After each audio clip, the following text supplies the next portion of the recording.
He's got one foot in the frying pan and one in the pressure cooker.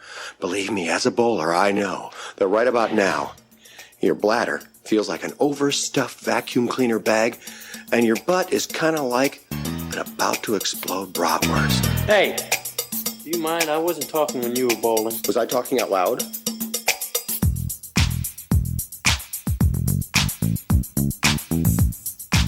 Welcome to Munsons at the Movies. My name is Kyle. I will once again be your host, joined by the rest of the Munsons. I want to give them a wide berth. It's what is called a born loser. A real Munson.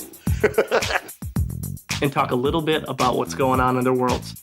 Rigby is running late today, per usual. And But we'll throw it to Case next. I got sidetracked today. I was listening to a radio show. They gave a wild movie box office story that I had never heard before. And since I've looked up probably close to 1,000 movies now and found box office information for, they were talking about Will Smith's Wild Wild West.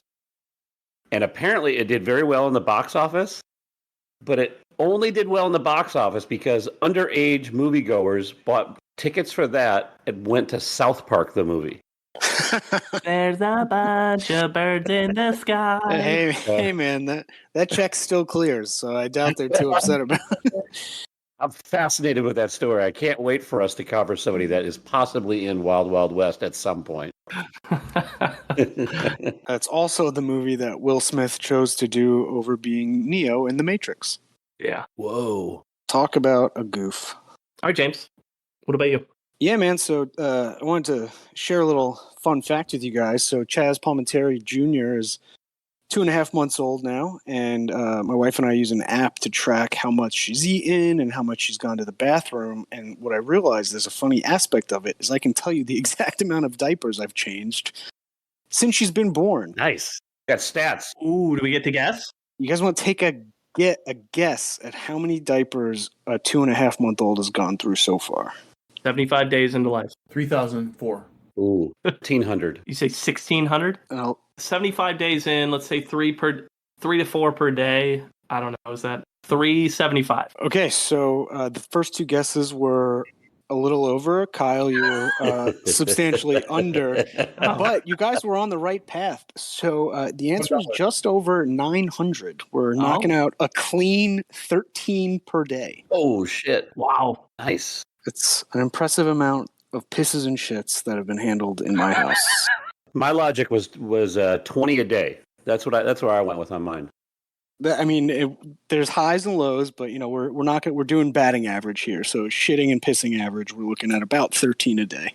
Does that app also measure how long it takes you to change them? So you have some speed numbers as well? No, but I bet if one day I popped an Adderall and went through the numbers, I could do the math because it's from when I start feeding her, there's the gap from when I changed her. So it'll be like, sometimes it's 5 minutes and sometimes it's like 15. And usually in the middle of the night is when I struggle the most because that's when I'm like disoriented and she's fighting me. But during the day, ooh, dude, I'm Malcolm, what is it? Malcolm Gladwell. I'm 10,000 hours. I'm mastering changing diapers at this point. I don't have any super exciting life updates to share other than I'm still healthy-ish and haven't fallen apart. And that's good. That's a win. Happy to have Dames Marvs back on the pod. Dames is one of our favorite guests. He is a stand-up comic, a trendy asshole, allegedly, musician, anthropologist, writer, author, fun junkie, and CEO of Loch 22 Productions. He was previously with us for the Bryan Cranston and Daryl Hannah episodes. Dames, welcome back, my friend. How are you? And any exciting updates in the world of the Michaels? All is well here. I'm glad to be back. Hey, Dames, is that a trendy asshole line? Is that a anatomical label or is that just a figurative label? I think it's anatomical. That's a very astute observation for you, so I'm going to give it to you. And it's bleached, is what we're getting at. Well, that's what I thought it was code for. Right. So what's exciting and new in the production side of things? I know you guys always have something going on. Well, me and Dane, who obviously did CF3 together, we're working on a new project that's called Been There, Shot That, where we go to locations that had films made there famously. For example, the first episode that we've been working on is Children of the Corn, which was filmed in Whiting, Iowa. and we drove up there, hung out with the director of the film, and made a bunch of recreations of the shots from the film with the actual locations. Of course, we throw comedy into it and a little bit of information, truth. It's going to be, they're probably going to run between 15 and 25 minutes apiece, each episode. That's awesome. And I don't think there's people doing things like it, but not what we're doing. More than anything, I don't even care if people watch it because it's fucking fun to make. Badass, dude. We'll watch it. When you see my boy Malachi, tell him what's up for me. I watched the movie in the city center with probably 30 extras from the original. Oh, that's badass. Yeah, it was That's so cool, man. I was like, this is worth spending a day out in the middle of nowhere. All right, man. Well, we're happy to have you back, and we're gonna try to make some magic. See if we can replicate the Daryl Hannah and Bryan Cranston magic. At least something like that. All right, birthdays for July 28th. Rigby's not here, so I'll step in. First birthday we have this time is John David Washington. Has a very famous father, Denzel, if you've ever heard of that man.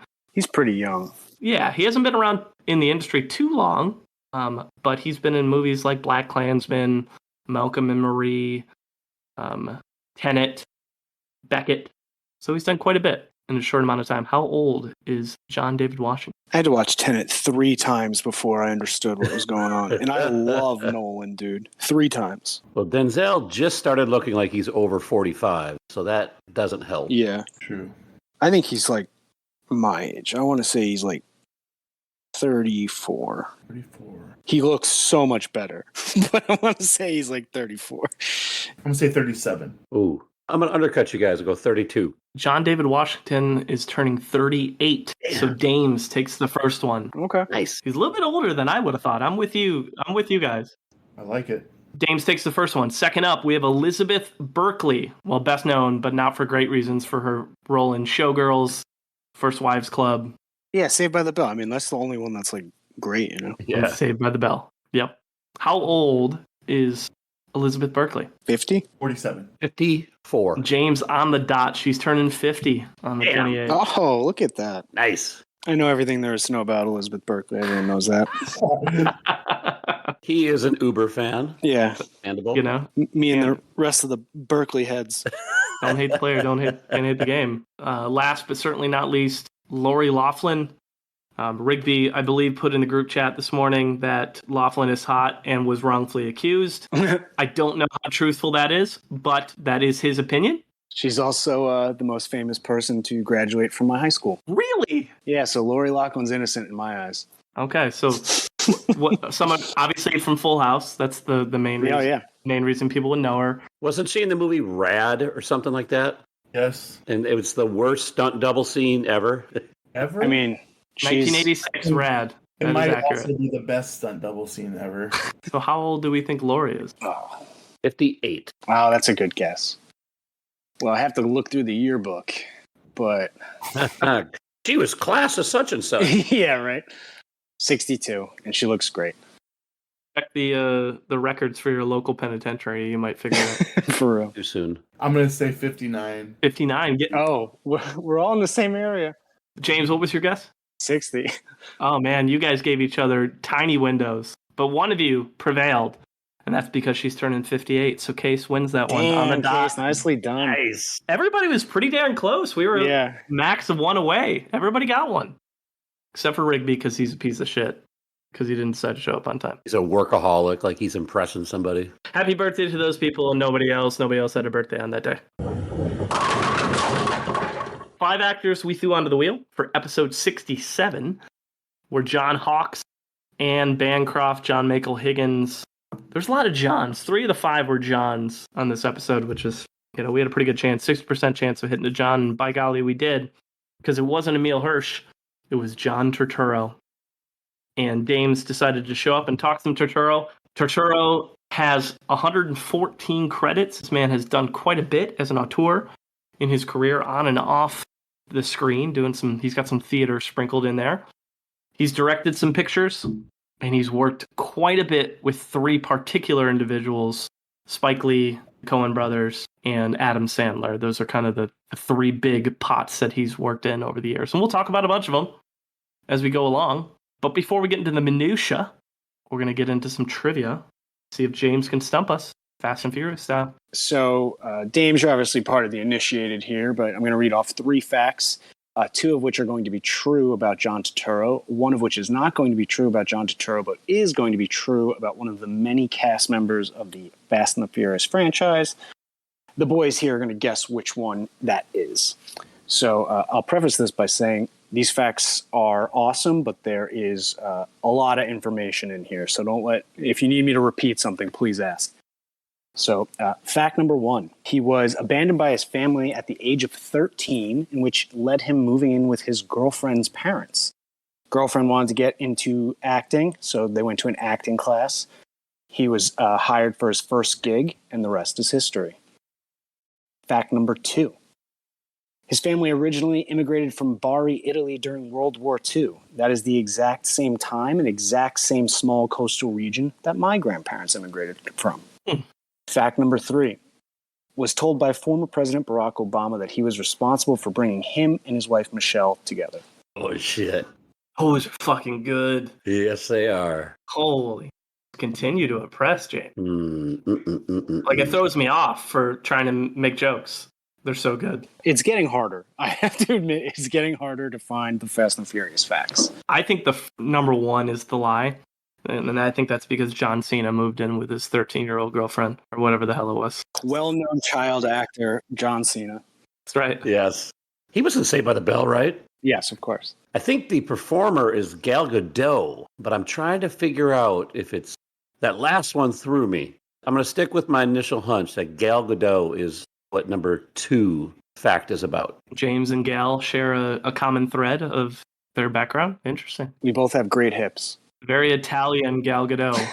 Noted Italian. Yeah. Number 3 is a lie because that would have been the people that brought Barack Obama and Michelle together. That would have been Paul Walker because he had to do something of importance before he died. Jesus. Jeez. I mean, if there's 2 more people I can see just connecting on a spiritual level, it's Barack Obama and Paul Walker. Those 2 seem like they really would get along. Yeah. We had an answer for each of the questions. That's the first time in a while that's happened. So I will start with the first true fact, and that's he and I actually are from the same place. I thought that was super cool.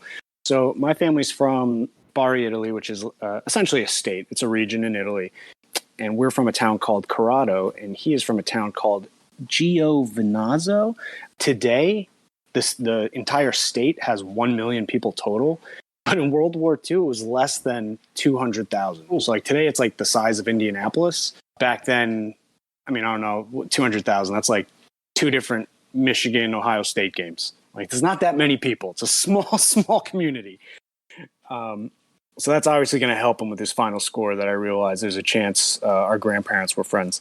This is also true. He was told by former President Barack Obama that he was responsible for bringing him and his wife Michelle together.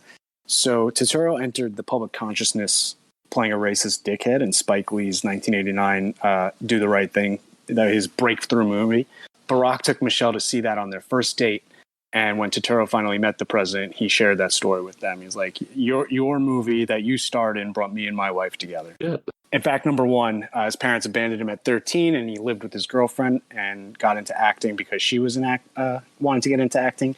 That's not true about John Turturro, but that is true about the famous Noel Guglielmi. I think I said that correctly. Yes, the man who famously played Hector in the original Fast and Furious movie and has played a character named Hector a total of 8 different times in his career. He looks like a Hector. You'd be correct because he's been playing Hectors for a long time. He's played Hector as many times as Watanabe's been killed in a role. Nah, settle down now. That's not even remotely close. There's no way that's... Yeah, I don't think that's accurate. Gal Gadot is from Israel, and John Cena got into acting after he ran out of money and was living in his car homeless when he moved to Hollywood. All right, Case, tell us a little bit about John Turturro's snapshot box office history. You know, I was curious on how this one was going to come out because I've been a fan of Turturro for a long time, and I've found that I am biased if I'm a fan of somebody, I just assume they're going to rank super, super high. But I learned my lesson last episode that is not always the case. So I tempered my expectation. First off, I want to thank Susan Sarandon for forcing me to redo my spreadsheet because it came in handy with the Turturro episode and his 114 credits. This dude has been in a lot of movies and pretty good ones too. There's nothing super interesting that stands out about his snapshot box office, except he's got a massive, massive failure in one of his movies. He's got a movie that ranks 6th, and for the amount of money that it's lost, and it was The Nutcracker, in which it lost $73 million. Pulled in a cool 17 mil off of a $90 million budget. Dude, you could have given me 5 guesses and I would have guessed Transformers 5 different times. That's I had no idea. Those movies are a money press. Those things are never going to lose money. The other box office thing I thought was really interesting was the movie we joked around about at the end of the last episode of The Search for One-Eyed Jimmy. That movie was made on a $75,000 budget, which the director raised on his own. And it made $71,000 back, so he only lost $4,000. But I just thought that was a really cool story, and we may get into it further. But those are really the two most interesting things in his. He's got a lot of movies that made money. He's got a lot of movies that lost money. In terms of ranks, comparing him to other actors, he ranks 10th overall in amount of money made in terms of box office. His star meter's low. He comes in at 37th. Critic ranking is low at 34. Fan ranking is low, and that surprised me. He comes in 37th. His fan ranking average is 59.3 in Rotten Tomatoes. And then he's 64th and 59 in two different box office metrics. So overall, my man comes in ranked 48th. Lower than I thought it would be. Yeah, me as well. Anybody else shocked by that? I'm not shocked because it's like, I think when we go through this guy's filmography, it's going to be like, he is the character actor that's on the other end of the spectrum where it's like, I don't know anyone who says they don't like him. Right. And like, oh, this guy's great and everything he does. But like, at no point are you like box office gold, you know, you're just like, oh, I bet he's great in that role. Yeah. Mm-hmm. It's like, he's underrated, but not, you know, I don't know how to say it. He's underrated, but appreciated, I think. There you go. That's a good start of us trying to parse through why. How do we categorize this guy in his film career? So that's a good start. Thanks, Case. You bet. 48th, and we'll see how it compares to the Munson Meter score. All right, so first feature film we're going to do is 86, or at least first major role. Leading up to that, the early years, and James obviously fill in the gaps of anything I missed. But James, what I have in the show notes, James didn't get into much of. So he's born in 57 in Brooklyn, 2 episodes in a row where James gets an Italian from New York. That's right. James he's got to be on a little bit of a heater at this moment in time. But this man went to SUNY New Paltz and was a theater major, so didn't go to some huge prestigious school for his undergraduate degree. He did for his master's, got his master's in fine arts at Yale, in this Yale School of Drama, so he stepped it up a little bit on the master's side. Ever heard of it? But he's a SUNY guy, you know, that's not normally a compliment for a lot of people. Oh, man. All the SUNY listeners. I know. Shocking that they know. They know. About 20 years ago, I was a finalist for a job at SUNY New Paltz, and I didn't get it. And so I'm relieved that tonight I can finally let go of that grudge, knowing that Turturro went there. So all is good with me and New Paltz. Well, his first role ever was in a pretty big film, his very small role, but he was in Raging Bull in 1980. He played Van at Webster Hall Table.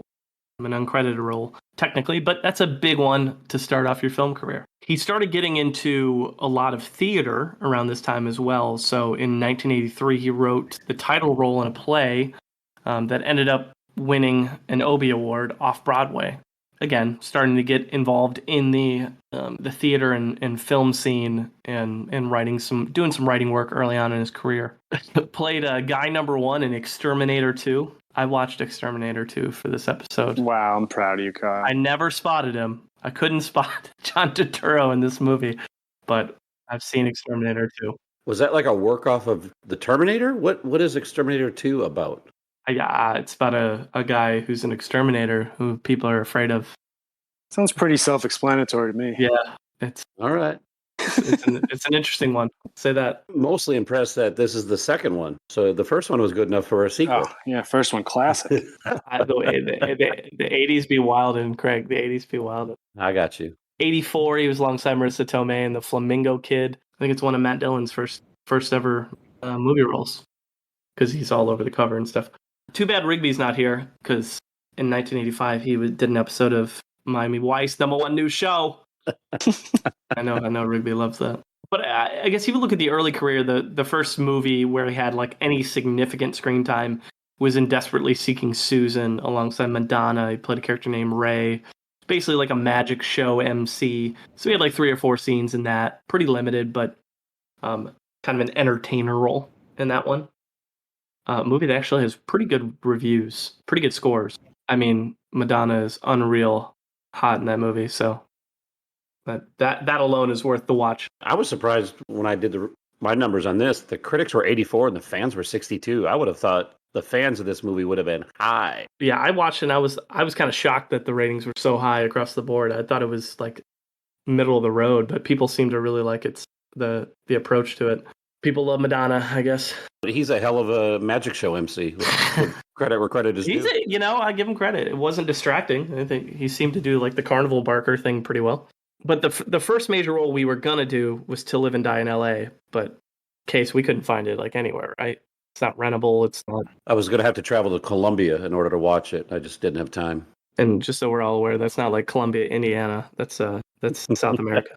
You have to travel to a different continent to see that. So unfortunately, that's a movie that with Willem Dafoe that we've talked about before that I think would have been fun to talk about, but we just didn't have the chance to do it. Good movie. We're going to talk about his role as Willie in Gung Ho from 1986, his first major role, in Case has it. This was an interesting watch because I've seen it several times in my life when I was younger, and this is the first time I've watched it since being an adult and having more films under my belt. So it was interesting to watch. He plays one of the 4 or 5 kind of disgruntled employees at this car plant. The movie's headlined by Michael Keaton, and this is in 86 when Michael Keaton is at the peak of his charisma and performances. And he just, to me, he kills it, this movie. He's great. Ron Howard directed this movie. It's got a lot of very familiar faces, including our boy Clint Howard, which is a popular name to bring up whenever we cannot hear him. What happens in this movie is Michael Keaton is basically tasked with saving the car plant in this town because it's literally the only thing keeping the economy in this town together. And he is the hometown kid. He's got all these stories about winning the state tournament, all this stuff. And it's that stereotypical guy that never left and really holds things together for his hometown. And so he goes to Japan to try to get this company to start building their cars in their plant.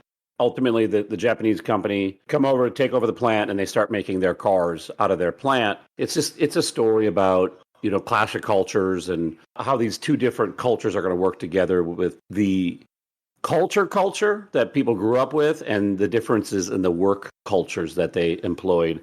Wasn't sure how well it was going to hold up because, again, this is 86.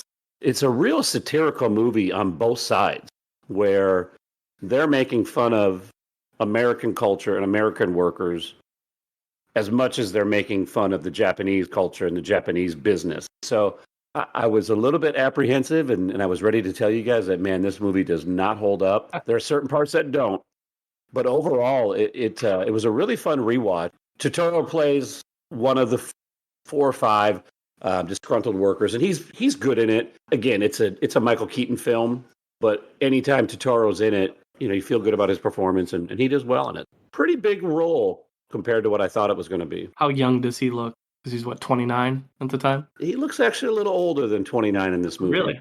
Okay. He pulls off the manufacturing plant worker pretty well. I'm Okay. going to watch it again now. You got me jacked up. There you go, man. Yeah, I'd watch it. Yeah, I would recommend. If you haven't seen it, it's a good watch, especially if you appreciate Michael Keaton's career. He's unbelievably funny in this movie. Well, that first major role, even though we couldn't get our hands on To Live and Die in L.A., I think Gung Ho is a pretty sufficient replacement. It's only a year later, so it works out pretty nicely. Sure. Let's dig into kind of the meat. This is where his career starts to pick up a little bit. First and foremost, 1986, he does a Woody Allen picture, Hannah and Her Sisters. played a writer in that film. If Rigby was here, I'm sure he would have all of his Woody Allen contributions to give. We talked about Pool Hall Junkies last week on the Chaz Palminteri episode. And I remember Mark had mentioned The Color of Money. Yep. Well, John Turturro was in The Color of Money. He played Julian, a movie that I had never seen before. I watched for the first time. I felt like it was like in some ways, a less funnier Kingpin, but for pool. That's a damn good movie. Yeah, Tom Cruise, Paul Newman, very similar to Pool Hall Junkies. Pool Hall Junkies definitely ran after this movie walked. There's a line in this movie I actually requote all the time, that it's there's a difference between excellent pool and pool excellent. And that's what Newman is trying to get Tom Cruise to understand when he's teaching him the bigger game of pool than just the small game that he's trying to win at. Turturro just kind of plays one of the other pool players early on in the movie, and is one of his competitors, but he doesn't get a ton of screen time in this film. Something tells me he looks good playing pool, though. 87, he's got a big role as Hines in Five Corners, a movie where he murders a penguin alongside Jodie Foster. Tim Robbins got an ISA nom for his role, and from what I read, is the role that kind of put him on Spike Lee's radar before he did Do the Right Thing a couple of years later. Yeah, I didn't watch the penguin scene because I didn't want to watch that. But I did watch the movie, and I was impressed. One, it looks like it's shot with like a really small budget, despite kind of being a period piece, because I think it's filmed in it's supposed to be in like the 50s or the 60s. But I thought Turturro was I actually thought all three of the main leading actors were great. I thought Jodie Foster was, Tim Robbins, Turturro I thought were awesome. I think he also was like great at playing like the angry and menacing looking guy, because he grew up in that area, so he probably had a lot of people that he could like base that character off of. You know, the stalker that kind of is just looking and itching to get into a fight with anybody. I agree completely. I think he's damn good as just a creepy, maniacal, just insane person in this movie. And then you meet his mom, and you're like, all right, I kind of see why he's like this. His mom's not all there, and you kind of get a background on the character. You know, it's not a movie that I think a lot of people talk about, but it's clearly one that was big for his career because it led to some pretty big stepping stones for taking on some other roles. Between Five Corners and then the next movie we're going to talk about, he did his first recurring role on television in The Fortunate Pilgrim, played Larry. 3 episodes of that. But the big one I mentioned before was his first of 9 films with Spike Lee. Because of Five Corners, he was in Do the Right Thing. He played Pino. He's actually been in more Spike Lee movies than any other actor. Really cool. I believe that wholeheartedly. Do the Right Thing is great and should have won more awards than it did. I'm not a huge fan of all Spike Lee movies. I feel like sometimes his style can be purposely a little jarring. But when his movies do click, I think they're awesome. And I think this is, I don't know if I'd say it's my favorite, but it's definitely his most well-received. Mm-hmm. Yeah, we're going to talk about some other Spike Lee films that are on the exact opposite end of the spectrum, James. Yeah. We've got the good spectrum with Spike Lee and John Turturro. That's for sure. So in this, he works at a pizzeria. It all takes place in the course of a day, and it's interesting how this movie is in 1989, and the story that they're telling is the same story that plays out today. A pizzeria that's in a primarily black neighborhood, and an argument breaks out about how come on the wall of fame in the pizzeria it's only Italians. And one of the guys who lives in the area essentially is like, you're in a black neighborhood and there's no famous black people you could put up on this wall. And it just gets more and more racial and more heated as the day goes on. And it eventually ends in one of the characters being killed by a cop. And at that time, that story being put on a screen was so controversial that people were like protesting potentially this movie coming out because, it's going to lead to race riots. Like those things weren't already going on. And so this led to Spike Lee blowing up in fame, where it was people shunning him, but then other people being like, yeah, but this movie's great. Like this is a great director, and this movie is great. And it was nominated for one Academy Award, a couple. I'm not exactly sure, but it definitely announced Spike Lee's arrival on the scene. And I thought Turturro was great in it. He's been quoted many times being like, I grew up in a primarily black neighborhood, and then my family moved, and I was in a primarily white neighborhood, and I saw the racial divides. And so he's like, it was really easy for me to pull on this. And when Spike Lee realized that we grew up in the same neighborhoods, it was like a match made in heaven. They kind of just saw that they understood what each other was going for. I've always thought of him as pretty authentic, whether I like his work or not. I've always found him a very authentic. I would just appreciate that. And it seems in that business, in that industry, it's pretty easy for people to kind of fall off their path. And he's done a pretty good job of sticking to his guns. I've met Spike Lee twice. Oh, that's right. That's right. And he's my first Instagram picture.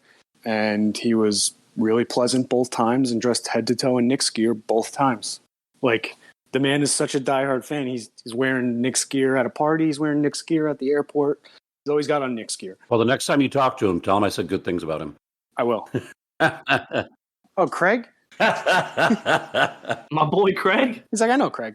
We've hit a decent number of Spike Lee films on the pod over 66 episodes, but by golly, we're going to clean up a bunch of his filmography today. Oh, yeah. That's for sure. Yeah. Speaking of, his next movie, Mo Better Blues, 1990, another Spike Lee feature, a year later.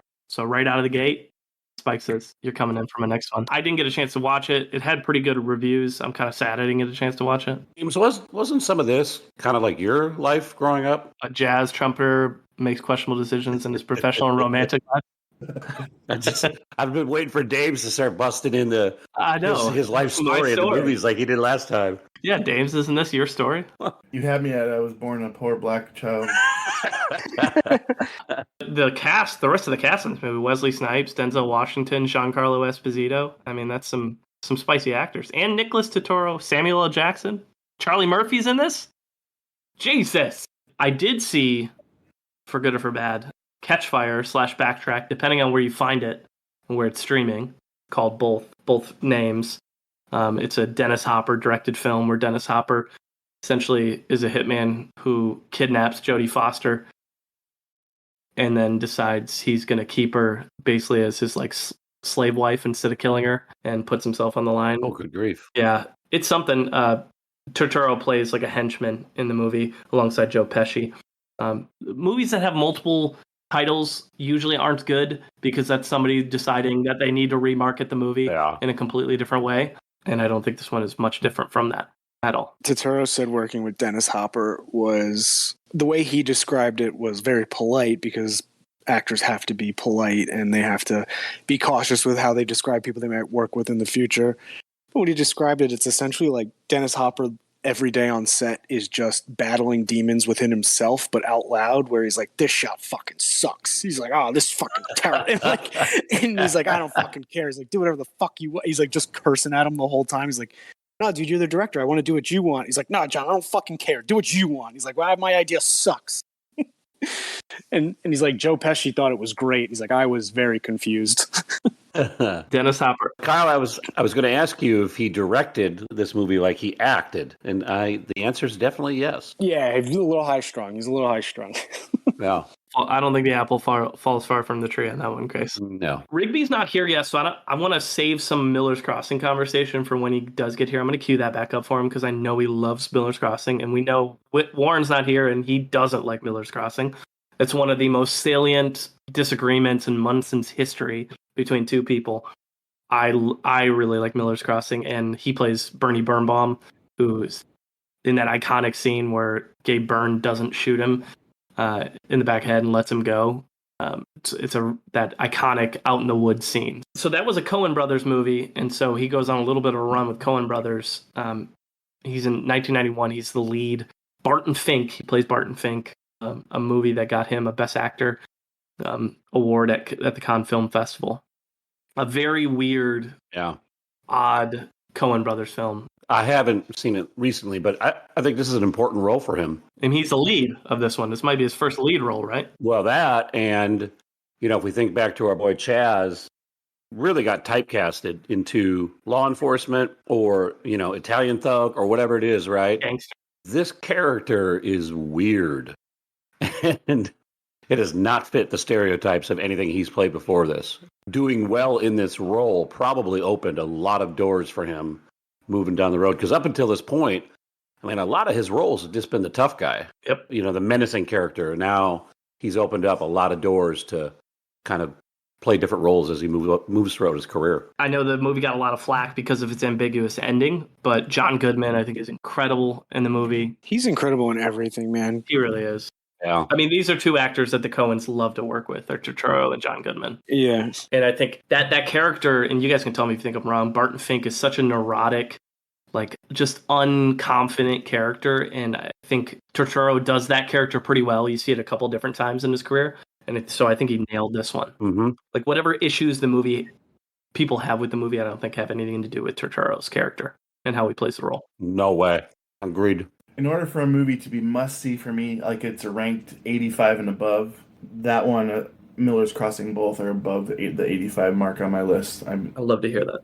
6 of the ones that I have listed that are must-sees, and those are 2 of them. So I'm a mark for the Coen Brothers, too. I just... So is Rigby. He's a huge fan. I really like both of these movies. I think Miller's Crossing, especially the Carter Burwell score in that film, is gorgeous too. Absolutely gorgeous. But that's a big one. I think, to Case's point, first real lead role. Mm-hmm. Right? He'd been playing a supporting character or a baddie or something in most of the stuff he'd done up to this point. But this is the first chance he had to really be the lead in a picture. Back on the Spike Lee train in 91 with Jungle Fever, played Paulie. Wasn't I going to review this for the Halle Berry episode, but we weren't able to find it, correct? Yep, you're right. I totally forgot that Halle Berry was in it because we couldn't find it. Well, speaking of movies that we couldn't find, the audience gap for this episode was supposed to be brain donors. Rigby was trying to cover that. Pretty significant audience gap. It was like 46 or 47 points. But another one of those films we could not find. Like, it's just not streaming anywhere right now, unfortunately. And it sounds like kind of a shit show of a movie.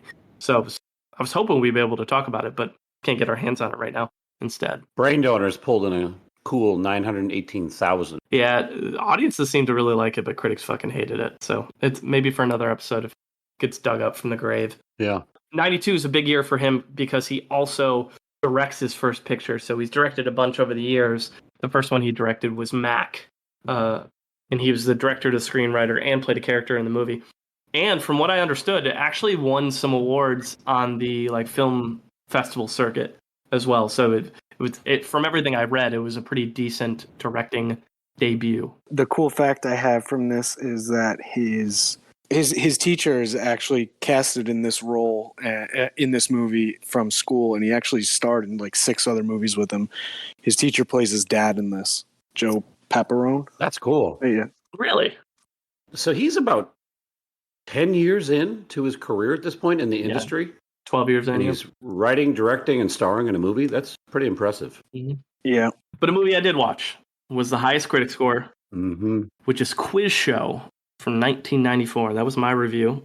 And I know Rigby was very excited about me getting a chance to watch this. I had never seen this before, so this was new to me. I didn't know anything about this story. Like last episode, I had never seen A Bronx Tale or Bullets Over Broadway. So this was crossing a huge one off my list, too. Herb Stemple. I know. I was very excited because the ratings got like a 92 Metascore, 96 on Rotten Tomatoes. It's beloved across the board. It was directed by Robert Redford. It's based on the Dick Goodwin memoir. He was a congressional lawyer who investigated the 21 game show that was fixed by producers. So the idea is they were picking and choosing who they wanted to win, feeding some questions to who they thought was most marketable to the American audience, so that way they could continue to rake in the dollars from advertisers and other folks, essentially lying to the American public. The movie itself was nominated for 4 Oscars. Turturro was not one of those Oscar nominees, but it did get nominated for Best Picture, Best Supporting Actor by Paul Scofield, who is the director for Redford, and then the adapted screenplay. Pretty cool cast. We've got our boy Rafe Fiennes, Hank Azaria, Shooter McGavin, a.k.a. Christopher McDonald, plays the game show host. Schofield, David Paymer, who I actually thought was the best actor in the movie. I think Paymer does the best job in terms of the characters. Bruce Altman's in it. Oh, yeah. He's so slimy. He's so slimy. I think and the way he commits, I really liked it. Martin Scorsese actually plays a pretty significant acting role in this as well, so that was interesting to see him do that. I know he's done it a bunch, but it's usually smaller, like one-off scenes. He actually plays a more primary role in this as the head of the marketing company that partners with them. And then John Turturro, obviously. He plays Herb Stemple, a cocky / nerdy contestant on the show who gets screwed over by the producers. Or as Azaria refers to him in the movie, an annoying Jewish guy with a sideball haircut. Anti-Semitism is just flourishes throughout this movie. Because it's a true story from the 50s, correct? Yep, from the 50s. There you go. Yeah, Redford and company certainly represented that one pretty clearly. He's got this creepy discolored tooth that just punches you in the face every time you see it too, and you're like, now I know why they don't want to put you on TV, because that is ugly, bruh. But they basically in the movie they collude against Turturro's character to get an answer wrong because the producers feel that Van Doren, played by Fiennes, is more marketable. And basically the rest of the story is about the rise of Van Doren and how disgruntled Stemple is for getting the shaft. Takes the legal route, gets the congressional investigators involved. And I think what sells it is Turturro playing this role. He's super neurotic. He is not a reliable witness, and so it just makes it a mess because he's kind of vindictive. And he's definitely a know-it-all, and certainly has done some shady shit before he ends up in this position that he's in. The film explores these really murky ethical dilemmas involving these individuals, and I think Redford does it pretty thoroughly and pretty convincingly. Like the whole Charles Van Doren being a professor, taking the money when he really shouldn't, and then his dad, the family legacy, like all that is really fascinating to watch. I agree. I like the relationship between the father and the son, where like the son is super successful on this game show, and like the dad still like half doesn't give a shit. Not at all. Yeah, it's like I think there's a line where because they're both professors and they share an office, and his dad's like, "I never see you in the office." He's like, "Yeah, Dad, it's because I'm tucked away behind your legacy in there." He's like, "I'm just walking in your shadow nonstop every day."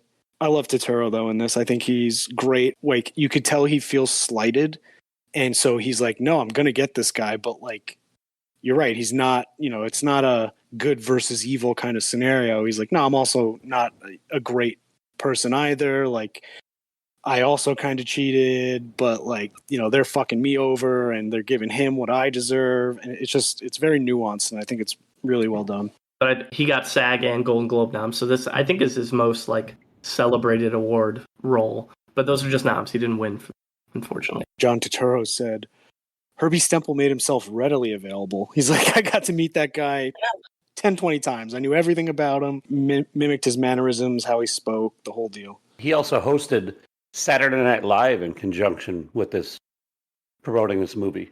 Oh, did he? No kidding.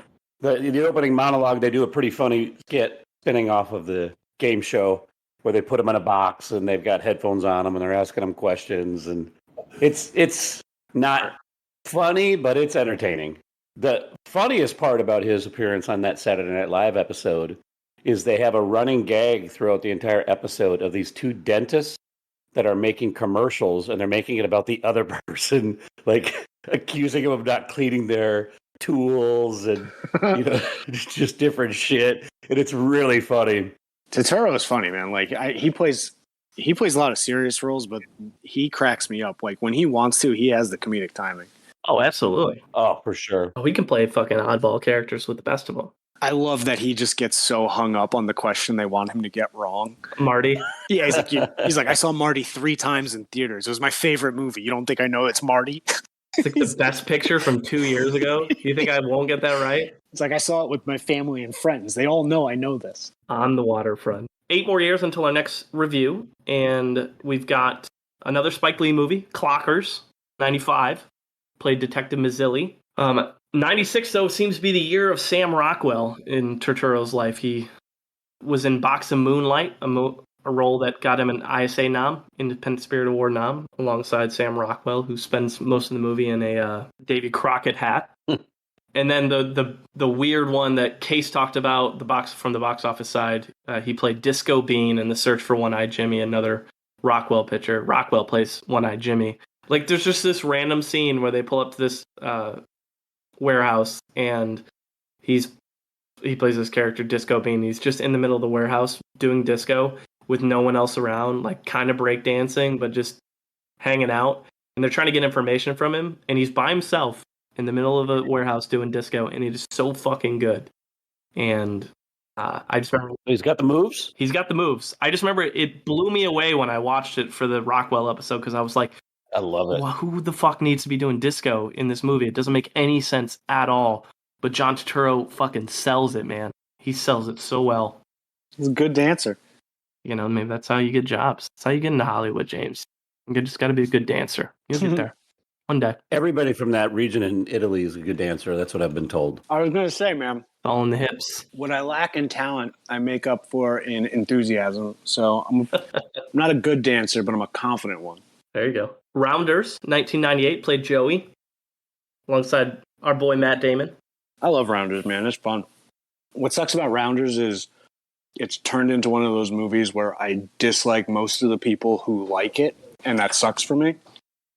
Like, it's like in the Fight Club where it's like, oh, this movie rocks, and then you meet other people who like it, and you're like, oh, but you kind of suck. And that's what's happened with Rounders as well. Is this the movie where he eats the Oreos when he's playing? No, that's Malkovich, but yeah, same movie, though. Oh, okay. Same movie, though. Okay. Yeah, Malkovich with his Russian accent. Pay that man his money. I'll give Turturro credit. I just thought about this. So he hit the pantheon of non-athletic sports movies. Oh, shit. Yep. So he did The Color of Money. So he did a pool movie. He did Rounders. So he did poker. And then he does The Big Lebowski. So he does bowling. There you So go. he's done all the big non-athlete athletic sport movies. He's missing golf. Well, he missed his opportunity with Sandler for golf. Let's talk about the Jesus in Big Lebowski alongside Philip Seymour Hoffman. The fucking Jesus, man. If I'm not paying attention, it's because I'm mesmerized by his dancing scene as Disco Bean. You're watching that right now? Yeah, dude. The dude's got some moves. And I completely spaced out how many huge stars are in that movie. Yeah, there is. 100%. Shit, Samuel Jackson's in that movie. Yeah, he plays like a Vietnam vet or whatever. Turturro's got the moves, man. I'm gonna learn some of these tonight. So I think his final word should be that scene from Big Lebowski where he talks about, I'll shove the gun up your ass and pull the trigger until it goes click. He's like, Jesus. He goes, that's right. Nobody fucks with the Jesus. Yeah. It's so fucking good. I read the Coens were just like, we're going to give you a part. It's not a huge one. Just make it your own. And so he just took it and fucking went with it. He rules. Yeah, it's such a funny side character. Is it appropriate to bring up a later movie that is related to that movie? Yeah, let's talk about the Jesus rolls, if that's what you want to hit into. I was 15 minutes into that movie, and they had already used every line and every trope from the Big Lebowskis. They used "Don't fuck with the Jesus." They showed the 8-year-old that he revealed himself to, which makes the Big Lebowski even funnier. That it's just he at a urinal. Like the way Walter describes it, he's like, he exposed himself to 8-year-olds, dude. And he's like, he just looks somewhere at his dick. And he's like, that's a huge dick. And he's like, it was not that he did wrong, which he did plenty wrong in that movie. Yes. Did you enjoy the threesome between him and Bobby Cannavale and Susan Sarandon? Was that part fun for you? I'm going to admit this. I have a major crush on Susan Sarandon. Yes. I really do. She's stunning. You're amongst your peers. Yeah. Yes, you are. In the weirdest way, because she's just a plain lady. But my God, she's gorgeous. There's like a sensuality to her, man. It's, I don't know what it is. Yep. And I tried to describe her character in that movie to the guys on the Sarandon episode, and I was like, so she has the threesome, and then she immediately kills herself. Here you go. Here you go. And she gives you the hint that there's a chance. And then she kills herself after. On the Big Lebowski, Turturro said that the scene where he rolls a strike and then dances in slow motion, the Coen Brothers didn't tell him what to do or what music was going to play or anything. They just said, just dance after it. And he's like, well, dance like what? And I'm like, whatever you want. He's like, what if I do like a Muhammad Ali thing? And like, yeah, sure, whatever. And so he does that little shimmy. And he's like, and then when I watched the scene and I saw the music they chose, I was so embarrassed. He's like, I hated it. He's like, I was so embarrassed. But he's like, they pay me a lot of money, the Coens, so I guess it's fine. Right. I mean, it's also a great role.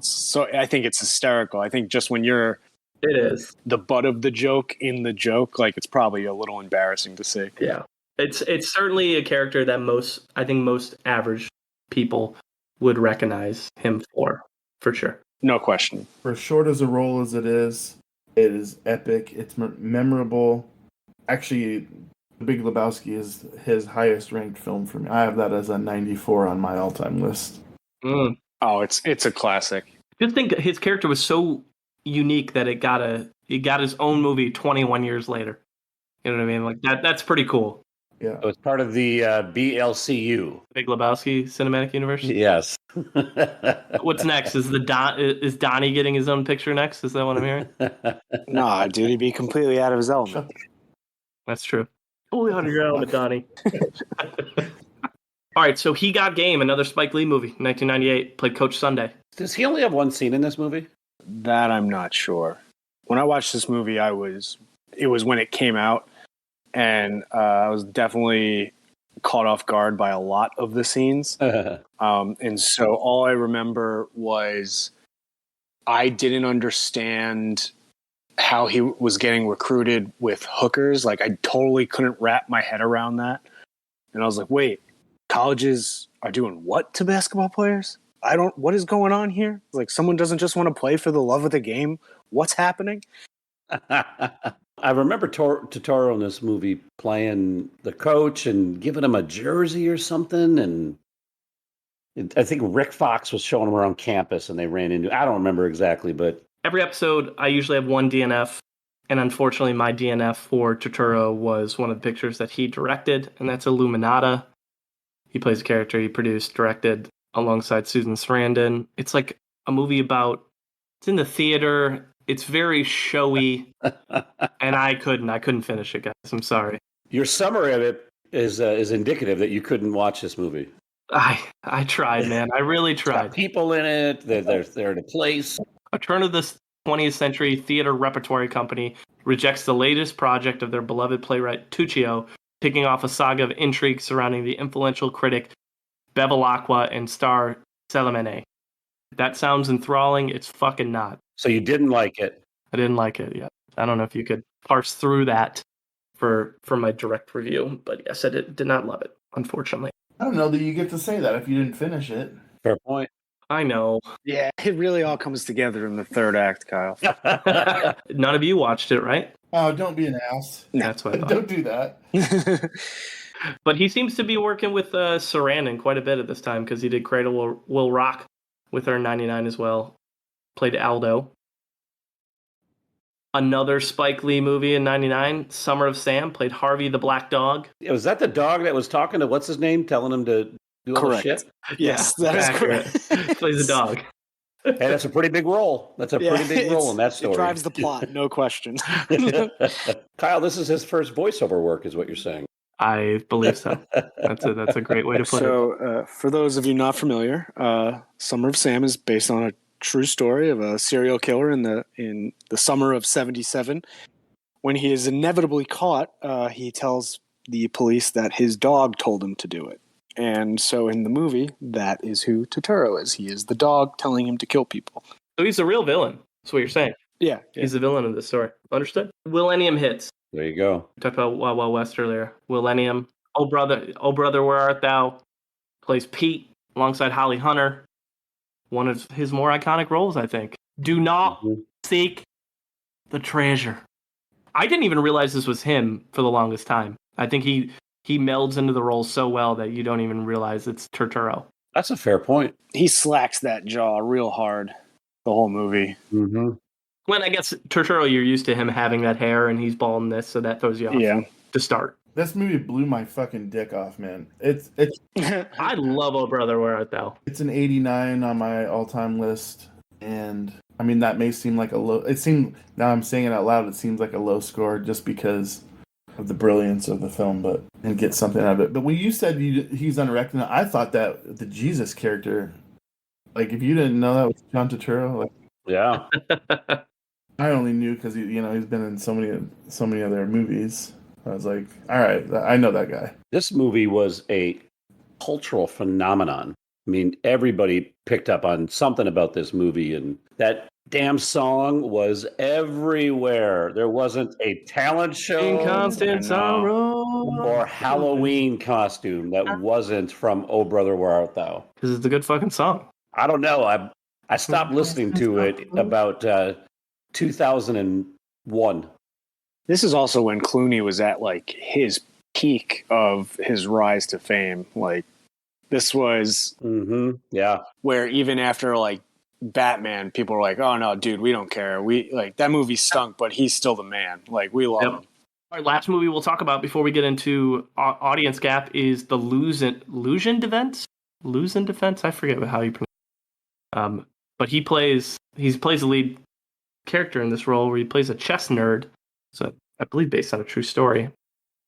But a chess champion who has some mental health issues. But again, I think another example of him playing just a really oddball character, clearly able to take on something very unique and not necessarily in his lane of the roles that he would normally play, like Chaz, stand in his lane to really only do a couple different things. It takes a hell of a screenwriter to turn a chess strategy into a movie. It's a decent movie. Yeah, dude, there's got to be so much fucking drama in this like world because like there's TV shows, there's movies, and they're all like real serious dramas. Yeah, got a 64 Metascore. It's got pretty good reviews overall too. It's a decent film. I really wish I knew some chess verbiage because I would throw it in here and talk about how good he is at kinging or crowning or He just whatever. Checkmating. He's fucking great at checkmating people. That's what I learned from this movie. They castled the fuck out of them. I would say for those who are Turturro fans, that if you haven't seen Lose in Defense, I think that's one to go out of your way to watch to see him do something a little bit different. Since Rigby's not here, the audience gap, I believe, was 37 points for Mr. Deeds. So that was 59-22. So even the audiences didn't love Mr. Deeds. Yeah. Critics really hated it. Adam Sandler plays Longfellow Deeds, whose great uncle, he's like the last living relative from his great uncle who died with this huge fortune, lives in this small town in New Hampshire, and essentially finds out he's given this huge fortune and has to come to New York to sign some papers. And along the way meets a colorful cast of characters, including John Turturro, character as Emilio, the caretaker butler of his great uncle's estate. Very sneaky, sir. I think this movie holds up in terms of the Sandler movies. I think when this movie came out, it was almost too the Sandler role was almost too normal for people. I think people probably like it more now than they did then. This is my opinion, at least I should say. I like it more now than I did then. I was ready to give up on it, and I was like, oh, actually, this movie made me laugh. I thought Mr. Deeds was very funny. I think there's so many good bits in it, and I think Turturro is one of the best bits. I think him just randomly appearing and being creepy is so fucking funny. He's like, I gotta put like a bell on you or something. He's like, I don't know how you got in here. That whole scene where he's talking about how his foot has frostbite. He's no, you can hit it. Just go ahead. You know you want to. And he's so uncomfortable. Yeah, the hideousness of that foot will haunt my dreams forever. He goes, oh yeah, I've heard that before. I am very sneaky, sir. One of my favorite lines in this, because Sandler is a Jets fan, and he seems to always find a way to shoehorn the Jets into random roles. So when he finds out he owns the Jets, he goes, I own the Jets? And they go, yeah. He goes, that sucks. That sucks. So fucking funny. He wrote it into Big Daddy, too. It's like, what do you watch? He goes, the goddamn Jets. Goddamn Jets. This year's ground control to Major. That's where a lot of probably young kids learned about fucking David Bowie in that movie, watching that stupid movie. It's nothing game changing, but I agree with you. His character of Emilio is really fun. You guys are giving all the reasons why I fucking hate this movie. I call Mr. Deeds shitty Billy Madison, and I fucking hate Billy Madison. Yeah, it's kind of similar. I could see that. That is my father. That is my money. But none of it's Turturro's fault. He is one of the high points in the film. I think he's the high point. He's 100% the high point. The best part of the movie. You've underestimated the sneakiness, sir. 2003 to 2014, another Sandler movie. He plays Chuck in Anger Management alongside Luis Guzman, one of the guys in the support group. He's a very angry character, from what I remember. Very angry. Funny anger management story. My first job out of college, I didn't realize you couldn't treat company emails like group chats.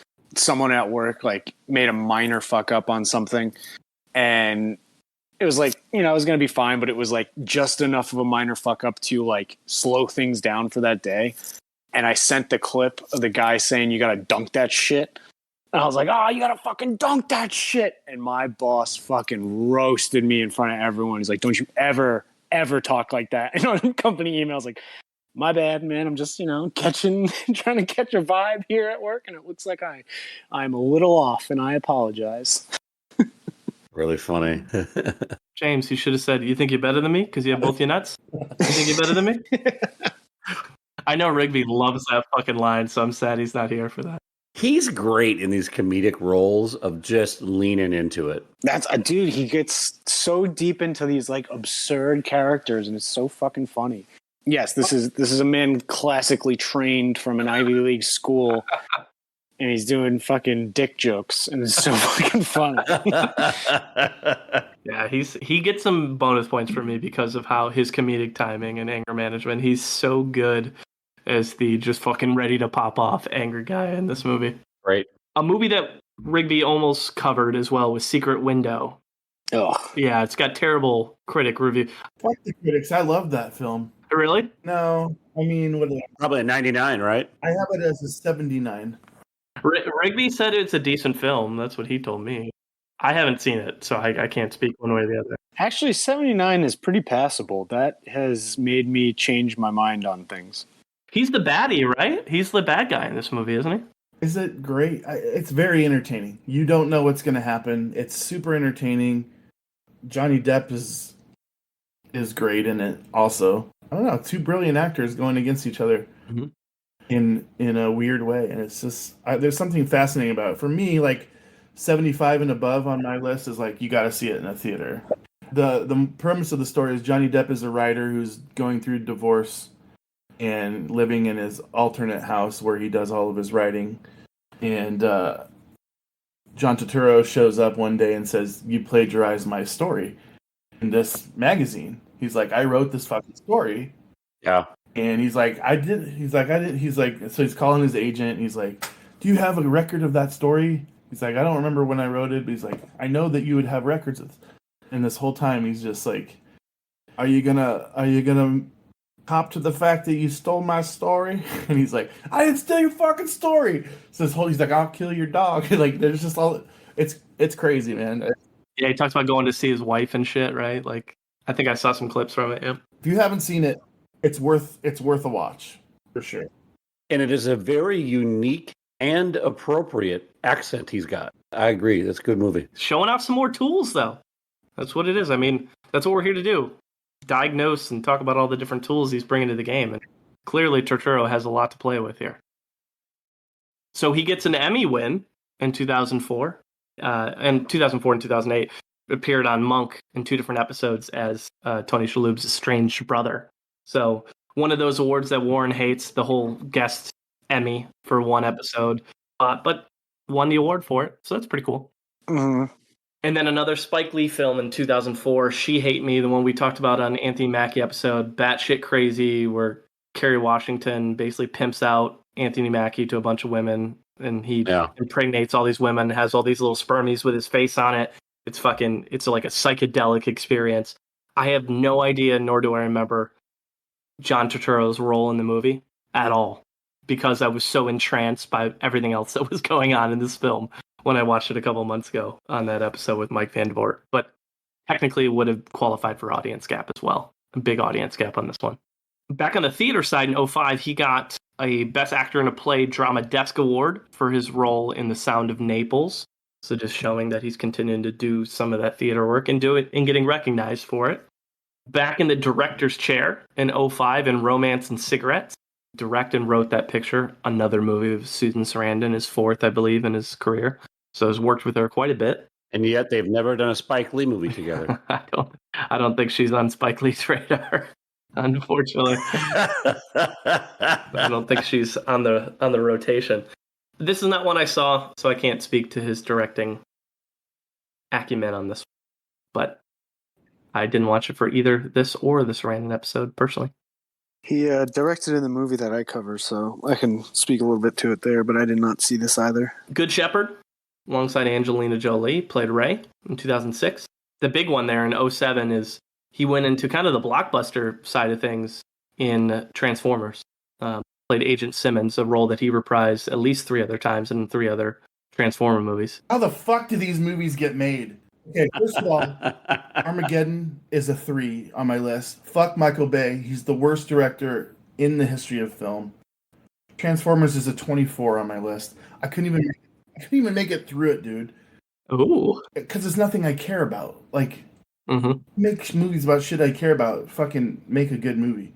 I laugh more at Transformers than anything. For example, one of the scenes where Megan Fox is like, she's like, if they're such complex robots, how come he keeps turning back into this piece of shit Camaro?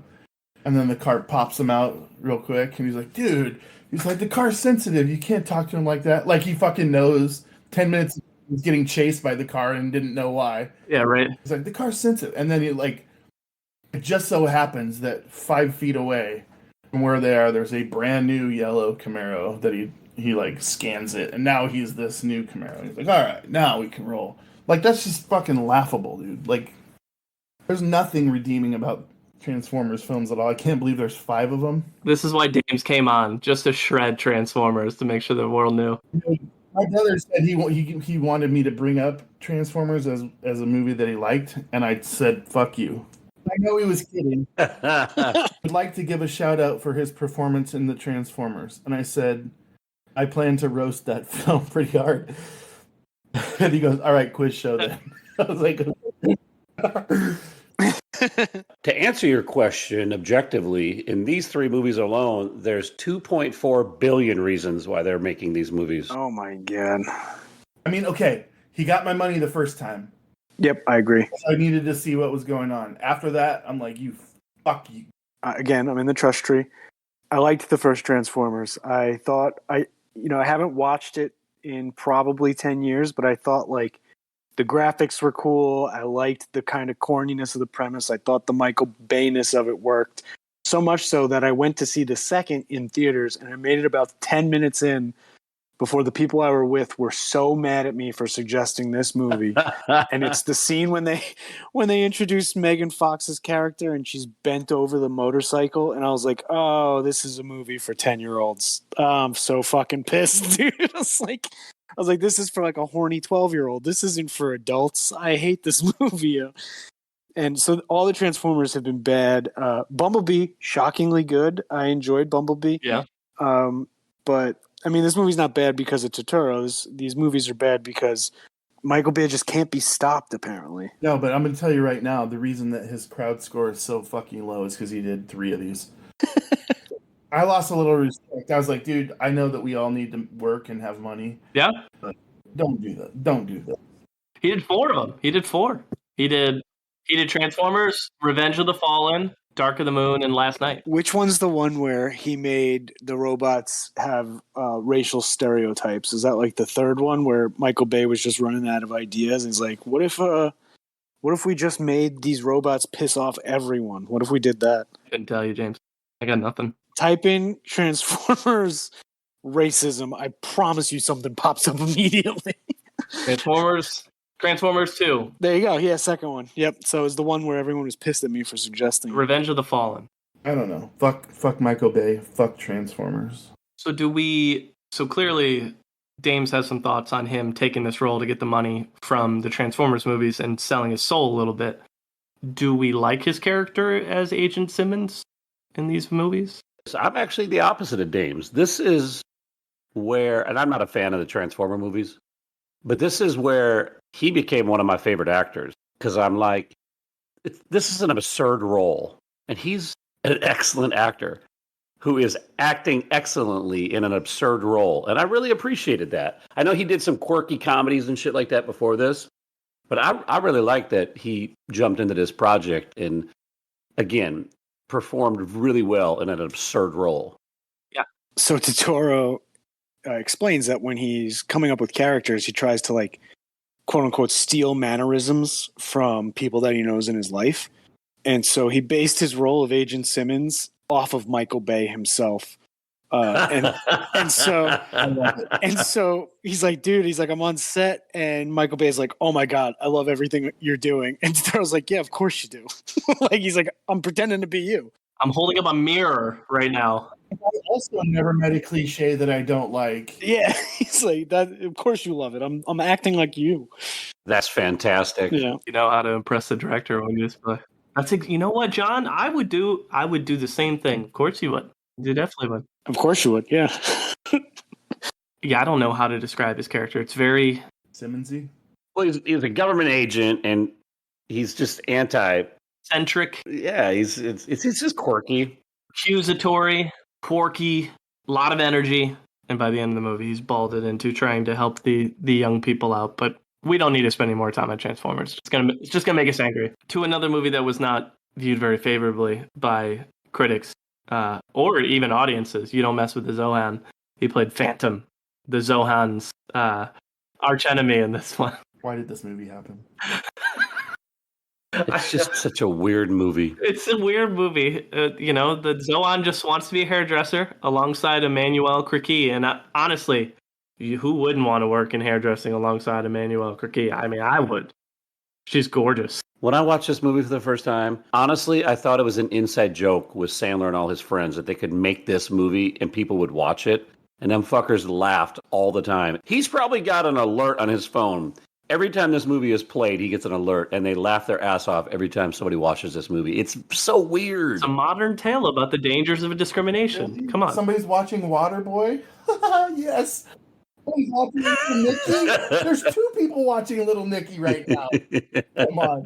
The first Sandler movie where I finally was like, I think I'm out on opening day Sandler movies. Like, I think I gotta wait now. Like, it used to be like, oh yeah, I'm pumped. I can't wait to go see this. And then after like a couple, I started to slow down. And then after this is like, nah, no more opening days for me. I'll wait until I see some reviews. I'm a little bit different from you guys. I laugh every time I watch this movie, and it's not because it's good. Dude, my boys love this movie. I laugh. I find his character as a Phantom really entertaining because he's just way over the top. Yes, as a bad guy. Like they have that like who deals with pain better when they're in the water, and he takes a fucking piranha out of the water and shoves it on his neck to show how much he can handle pain. It's stupid. I got to listen to a closed interview with Dennis Dugan, the director of this. Oh yeah, it was so wild that he's like, Adam, is this gonna work? And Sandler's like, whatever, just enjoy it, man. So he's like, I just went along for the ride, and it worked out great. You're not really the director, I feel like, in those movies. You're just the guy who is in the chair. Yep. So 2008, he was in another Spike Lee movie called Miracle at St. Anna, played Detective Ricci alongside Joseph Gordon-Levitt. And this is, to James's point, one of those Spike Lee films that I watched for the first time and is so insufferable. I fucking hated it. It's terrible. And has awful reviews. Dude, when he hits, they hit. Yeah, but when they don't, they don't. Very, very dumb. Don't recommend it at all. Especially if you like actors like Derek Luke. It's going to sour you on people like him in that movie. Taking a Pelham 1-2-3, played Cam and Eddie alongside Luis Guzman in 2009. Rigby's not here to talk about how much he dislikes this film. That's true. I didn't mind this film. I thought it was entertaining. I like the original as well, but I like this movie. Yeah, I thought it was fine. It's watchable. It's fun, and it's paced well. So I don't have a problem watching this movie. Rigby does not like it, though. He's made that clear. Yes, he does. A couple other Transformers movies in there between 2009 and 2011, and then we won't even mention the names because we're not going to disrespect the man like that. Cars 2 alongside Bonnie Hunt played Francesco, so some more voice acting we see there. Cars 2, it's up there as one of the worst of the Pixar's. Yeah. It's just like a clear as day, like, your kid's going to buy this lunchbox, right? Money grab. Yeah. Fortunately, you're correct. I got 39-49 fan or critic and fan ranking. Yep. Yeah, not great. Mm-mm. Not great, Bob. If you're going to pick a Pixar movie, this wasn't the one to pick, Johnny. Nah. Bonnie Hunt is another one of those incredibly sexy actresses to me. He's a fan of the show. Don't worry. She's retweeted us. Yeah. She is a fan of the show. She has responded. Mm-hmm. Maybe one of the few who's actually responded to us on stuff. Fading Gigolo 2013. If you look at his IMDb profile, this is listed in his top 4 most recognized roles, which I was like, huh? Am I missing something here? Agreed to disagree. I was like, it's a Woody Allen picture with like Sofia Vergara and Sharon Stone, and he plays a fading gigolo in the movie that's hired by Woody Allen's character. And much to what I said last episode, when Woody Allen is in his movies, I hate him. When he's not in the movies, I like them. And therefore, he's in this. I did not like him. I love his character in this film. The one that isn't as neurotic as the other roles he's played. Did you like Fading Gigolo? Do you think this is a good movie? I gave it like a 73, I think. Okay. It's not the worst Woody Allen picture I've seen. I'd say it's middle of the road for the stuff I've seen. Oh, before we move on past Fading Gigolo, did you intentionally leave out his critical role as the narrator of the Derek Jeter Yankee First short film? No, I didn't. I didn't even realize that was a thing. I mean, I thought that was just a shot at James. Oh, I see. I didn't even see it on here. But he is a diehard Yankee fan. I mean, he was in... Yes. He played Billy Martin in that miniseries, The Bronx is Burning, and he was really good at it. That's right. I got to try to limit the Yankee talk in this, the back-to-back. Like, we just got to... Come on. I actually met his brother at a Yankee game. I was like, holy shit, that's the guy from NYPD Blue. And he took a picture with me. And he's like, Nick Turturro. Yeah, there you go. Nice. Yeah, we did a full review about the Yankees last time, so I was trying to limit it this time, Craig. So way to foil my plan. That's all right. It's all good. Kyle, I bring up yoga all the time. James brings up the Yankees all the time. You bring up the Will Ennium all the time. That's so I was true. just trying to keep it on brand. That's right. Last movie before Lowest Critic is God's Pocket, one of Philip Seymour Hoffman's last movies. He played Arthur. Pretty big role alongside Hoffman in the movie. Decent flick. It's cool because it's one of PSH's last ones before.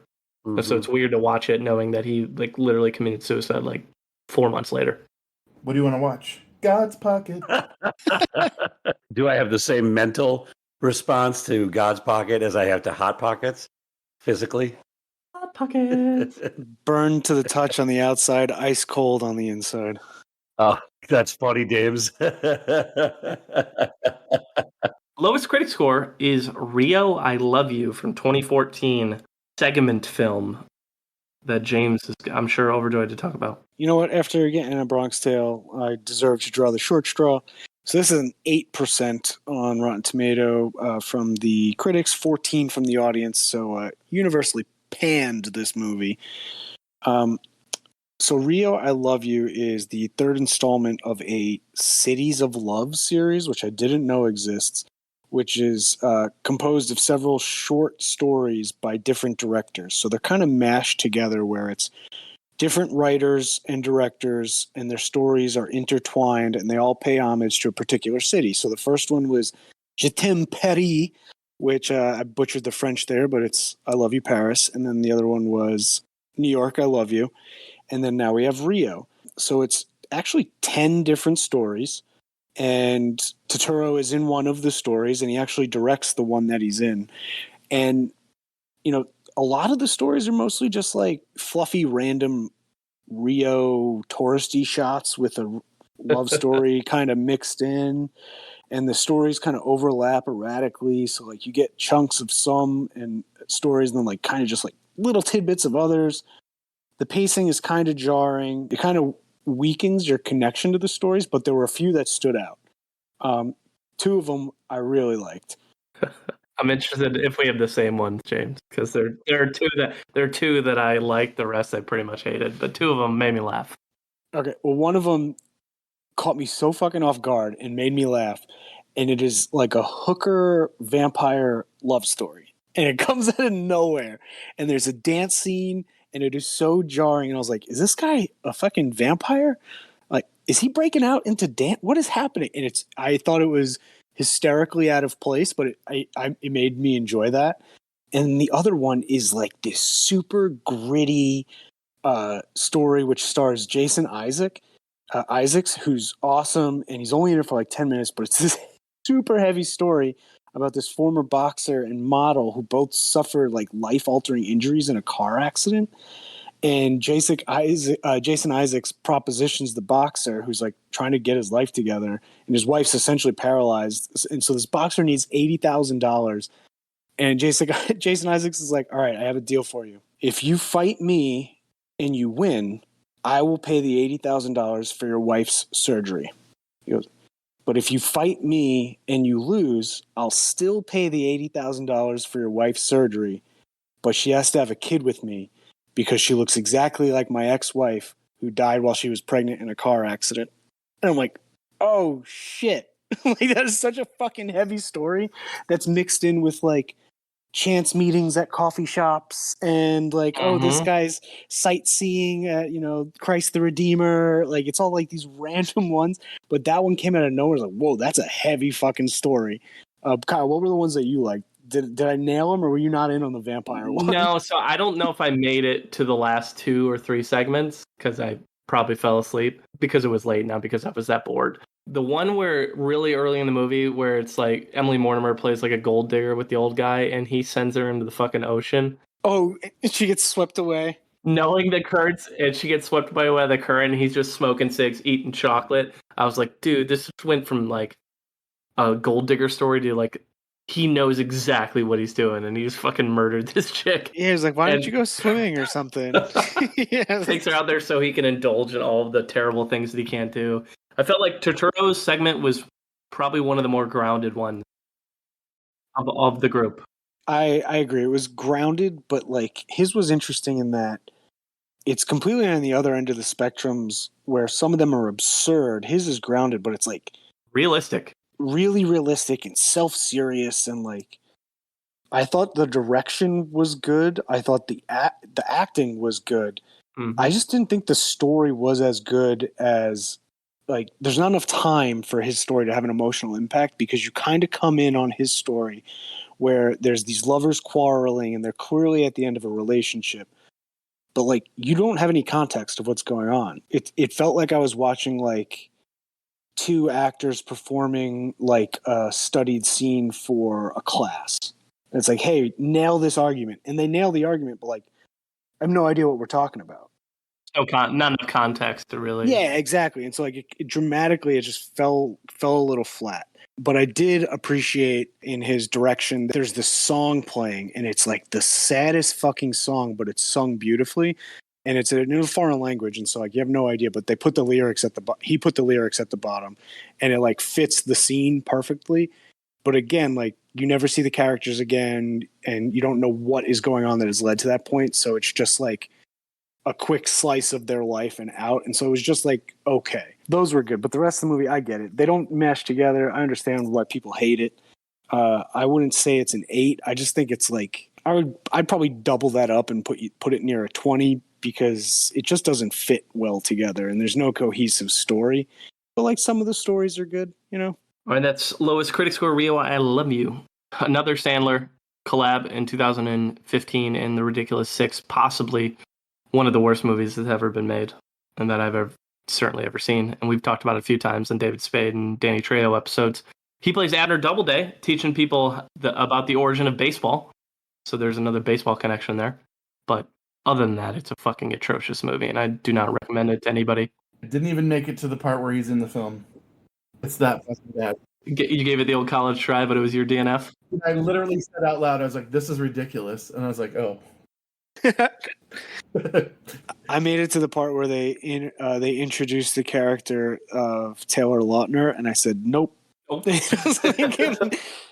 say, I think we maxed out at 15 minutes total there. Yeah, if there's a movie I could recommend less of anything Turturro's in, it is The Ridiculous Six. The Night Of played John, a role that got him Emmy, Golden Globe, and SAG nominations. So I guess this is technically his most highly award-recognized role over the years. Excellent. His character's fucking unique too, and you don't like him. I didn't like his character at all, but I think that's the way he played it. Yeah, he's a court-appointed lawyer. And the pilot episode of this is one of the best pilot episodes I've seen. It is so intriguing and so interesting. And the rest of the show is kind of like it's a view on kind of how flawed our legal system is. Even like, so they don't really let the viewer know if the main character is innocent or guilty until, the final episode.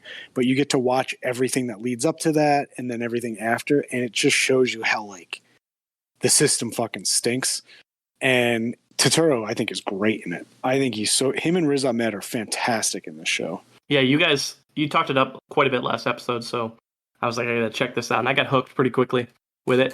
The ending was a little lackluster, but the story building that they give here, and like you mentioned, they don't give you too much about what actually happened. They bleed it out episode after episode, and it keeps you pretty locked in. And his character is somebody with eczema who's trying to do the right thing, but really isn't hardwired to do that.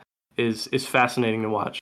Yeah, he's like a little in over his head, and he knows it. So in his mind, his job is just to like plea the people out. So he's usually just getting them to plead guilty and get a lesser sentence, but still get sentenced.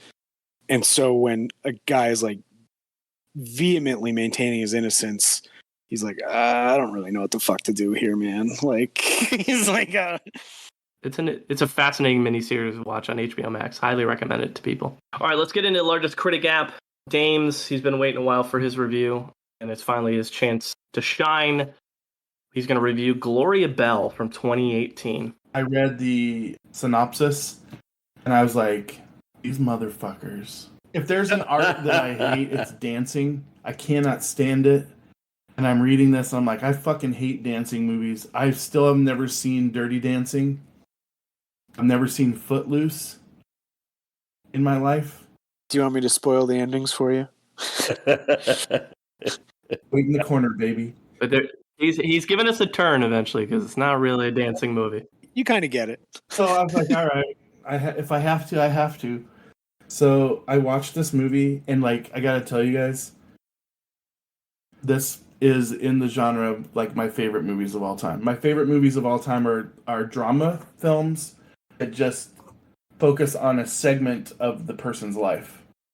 You don't see their birth or their death. You just see like a segment of their life. Interesting. And then it's up to you what happens after or what happened before. Juliana Moore, she's basically a divorcee that goes to dance club to, I guess, meet people, and she meets Mr. Turturro there. And they go to dinner, and she learns a little bit about his idiosyncrasies, and then they do a whole lot of sex. But it's weird because he's got this hang up with his kids, his adult children that are basically running his life, and she's got kids that she probably wishes were a little more that way, but she would never say it. Her kids, like Michael Cera's, like he's like the biggest dolt. Yeah. And he's good at it. I mean, it's good. This has a great cast. I was like, yes. I thoroughly enjoyed watching this. I actually ended up giving it a 77 overall. I want to write and direct a movie where I can say, well, it's about this girl and this guy that get together, it doesn't work out, and then she shoots him with paintball. Oh, dude, I was wondering where the ending was going, and then when that happened, I was like, oh, that's pretty funny. I was like, that's pretty good. I was a big fan of Gloria Bell when it came out in 2018. This is the biggest what gap? Largest critic gap, so the critics loved it and the fans did not. And 91% from critics, 46% from audience. I agree. The movies you said you love are the movies that don't do well with fan rankings. Like, they're like, oh, what was the point? And it's like, dude, it's a little more nuanced. Like, I think Julianne Moore is like one of the best actresses there is. And yes, she does so well in this, where it's like, what you mentioned about Michael Cera, I thought was so funny because as a new parent, I love that every time she asks to see the baby, he's like, no, I got it. Because that is exactly what my wife and I did to our parents. When they're like, do you need any help? I was like, fuck no, don't even touch that kid. Like, I got it. Like, leave the kid alone. Like, it's like when when the girl is 10, you can hang out with her. Right now, let us do this. I'm so glad you guys enjoyed this movie because as a Critic Gap movie with 46% audience, I was like, oh, I didn't realize so many fans didn't like this movie because it was a top 10 movie for me that year. I loved it. She's so charming. And Turturro, I think he plays desperation really well in this movie. I love the dinner scene. I thought he was amazing in it. I totally understood what he was going through. Like, he did such a good job portraying, like, hey, this isn't that bad of a night, but it's actually like the worst it could possibly be. Like, your ex-husband's here and he's being super polite and I want to fucking kill myself. Like, Brad Garrett. Like, yeah. You know, 3 men just being like, fuck yeah, this story of like a woman in her like 50s reclaiming what her new life is going to be like. Fucking love it. I understand him being pissed when, you get introduced as this is my friend. Be like, I'm just going to go vomit in the bathroom. I'm your friends. Like, come on. You're referring to the scene where he confronts her in the parking garage, right? Yeah. It's like, be like, here, this is my ex-husband and this is my friend, John. Be like, oh, cool. Fuck off. Thanks. Well, you know how old we are? Stop with that bullshit. Like, cool. We're banging. We're banging. Is that not like triggering to like the shitty relationships that you've had in your past where you're like, I remember this fucking combo. It's like, what, you're not going to tell your friends I'm your girlfriend? Be like, oh my God. A few things since Gloria Bell, present day. He's done a lot of TV. So including 3 recurring characters between 2019 and 2020 and some different shows. But the big one most recently, he got an Emmy nomination for his role as Irving in Severance, which is on Apple TV+. I dug through, I think I got through like 5 episodes. Again, a really unique character from him that I haven't seen from him any other point in his career. I got addicted to it, knocked out the whole season in like a day and a half because when you're changing 1,000 diapers, you got some downtime. It's such a cool plot. It's like it's a sci-fi show about like this dystopian future where there is this procedure you can get done where you can separate who you are at work from who you are in your personal life. So you would show up to work and essentially like flip a switch and not know what you did for 8 hours and then wake up and be on your way back home from work. And it's elective. So like you don't have to have it done. And the main star is Adam Scott, and one of his 3 coworkers is John Turturro. And the way it kind of unfolds is super fascinating and dark, and dark dystopian kind of shit like that is extremely my bag. So I'm excited for season 2. I thought Turturro was great in it. And then most recently, the Batman. He played Carmine Falcone in Matt Reeves's, film noir. And I think it's just so cool to see how he started in 80, 42 years into his career, and still playing incredibly relevant movie roles. I think that's awesome. He's great in this movie. And he brought something different to this character from like the Nolan stuff of Falcone, which I thought was really fun to see. I agree. He's like more of a smooth talker and kind of a charmer, as opposed to the other ones. He's like more ruthless and whatnot. And yeah, I enjoyed him in this. I didn't expect to see him too. When we were watching the movie, I mean, I knew he was in the movie, of course, but like when it turns and he's Falcone, I was like, had no clue, did not see that coming. I think the way he plays his character adds a little bit of depth to this movie. I do too. Especially like you guys just talked about how he played this role. It was really well done. So top performances, I pulled up a list from Collider.com of John Turturro's 9 best movie performances. I wonder how many. I have this list of myself, so I wonder how many. We'll see. And it's not in order, and it looks like it's only filmed. And it came out in 2022, in April 2022, so it's very recent. So okay, so all 4 Transformers, so there's 4 right off the list.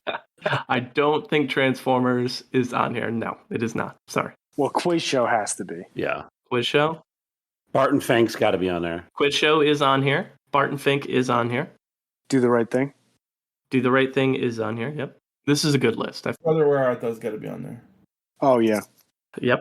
100%. Lebowski on there? Big Lebowski is on there. Yep. Limited screen time, but very memorable. Gloria Bell? Gloria Bell is on here. Yep. The last one on the list. Dating Gigolo on there? Nope. Oh, it's one of his most notable. Shut the fuck up. We're missing a big Coen Brothers role. Miller's Crossing. Miller's Crossing is on there. So we're down to one. Down to two. We're missing two. One we talked about, one we didn't. Five Corners.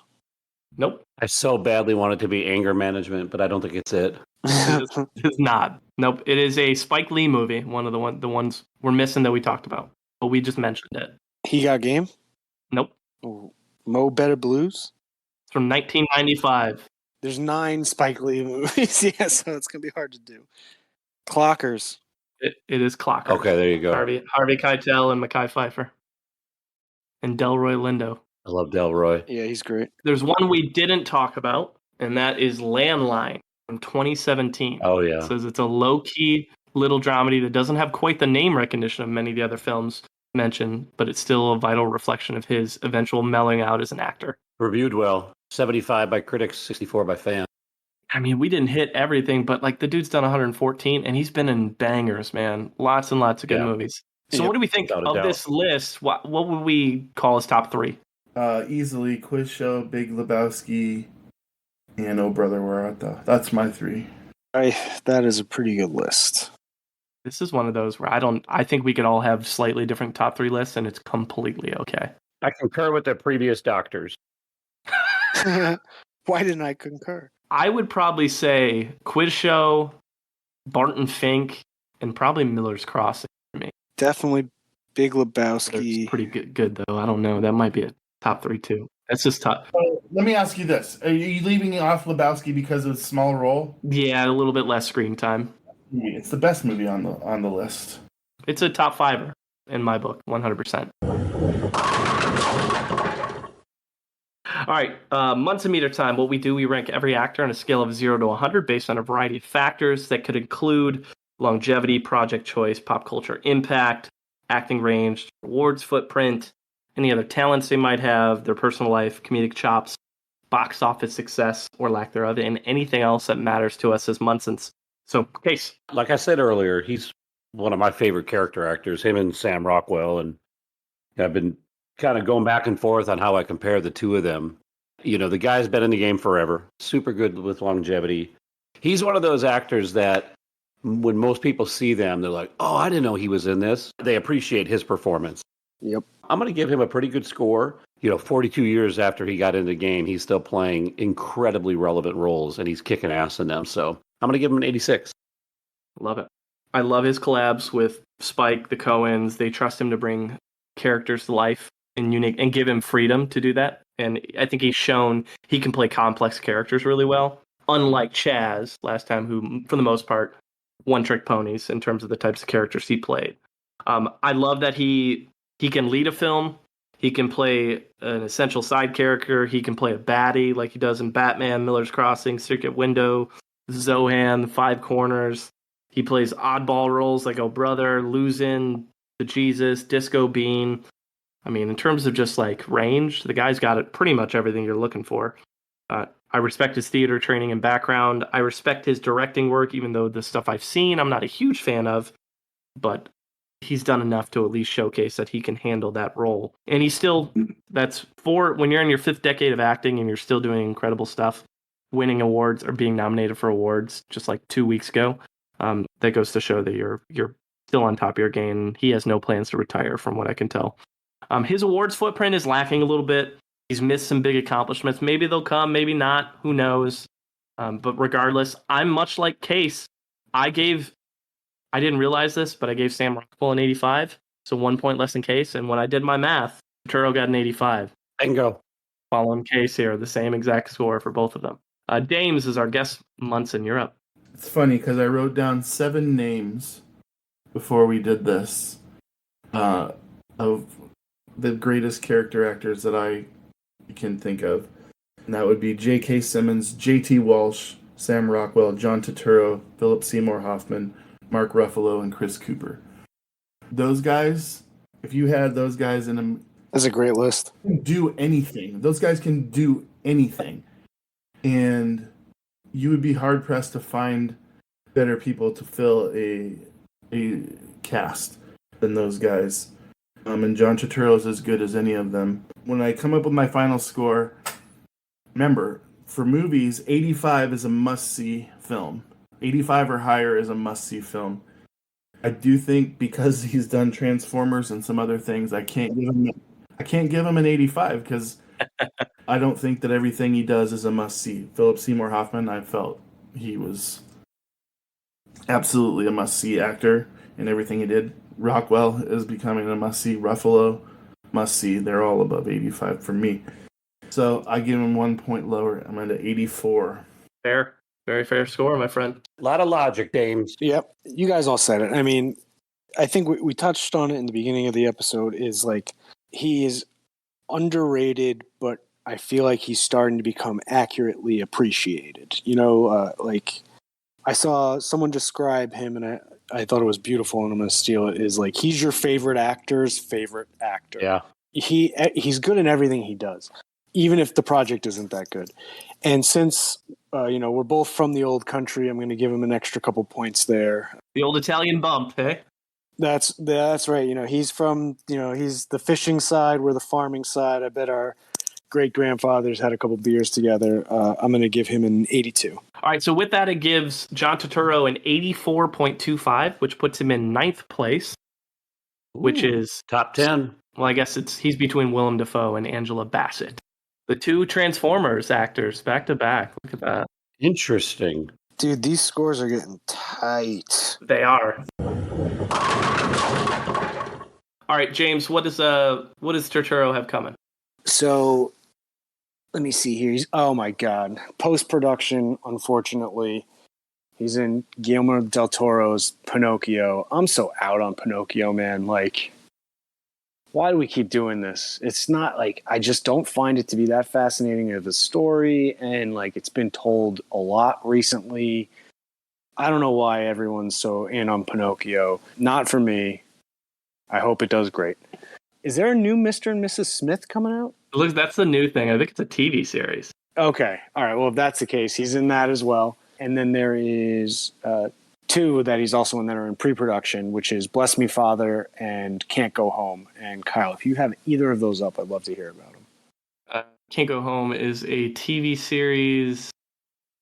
Looks like gangsters of Boston's underground and cop stuff. So it looks like cops and robbers kind of tale. Bless Me Father, plot unknown, but director Nicholas Turturro. So his brother is your buddy is directing this one. All right, next podcast is going to hit August 11th. We've got Mike Rodemaker coming back. He was here he comes for bangers normally, so he's here for Jim Carrey, Philip Seymour Hoffman, and Mahershala. Dames' numbers will be pretty high, but Daryl Hannah's score brings your average down a little bit overall. Those three actors, it's a pretty high average score in terms of Munson Meter.